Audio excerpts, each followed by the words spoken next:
शायद बिलावल भुट्टो ने यह समझा होगा कि जब वो भारत का दौरा करेंगे तो वहाँ पर उन्हें 21 की बजाय 41 तोपों की सलामी दी जाएगी और वहाँ पर उनका जोशो खरोश के साथ इस्तकबाल किया जाएगा। लेकिन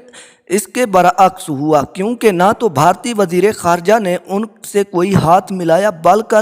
बल्कि मुंह पर ही थप्पड़ रसीद कर दिया, जिसका मतलब ये है कि भारतीय वज़ीर ख़ारजा ने बिलावल की मुंह पे ही बेइज्जती की, जिस पर बिलावल के पास ना तो कोई जवाब था और ना ही कोई जवाब था, क्योंकि बिलावल भुट्टो बेबस था और ना ही कुछ कर सकता था और ना ही कुछ करने के काबिल था, क्योंकि ना तो इनके पास कोई टैलेंट है और ना ही इनके पास कोई अख्तियारात हैं जिनको ये इस्तेमाल करें, क्योंकि ये कठपुतली की तरह हर वक्त नाचते रहते हैं। क्योंकि ये एक अमन का पैगाम लेकर गए थे जिसे भारत ने वापस लौटा दिया और कहा कि देखें पाकिस्तान किस तरह से पूरी दुनिया में दहशतगर्दी को फ़रोग़ देता है,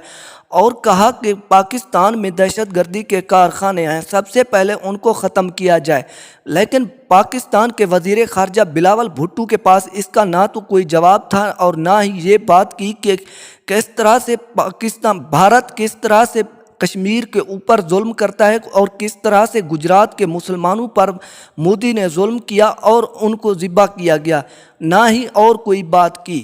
थैंक्स फॉर वाचिंग। अल्लाह हाफ़िज़।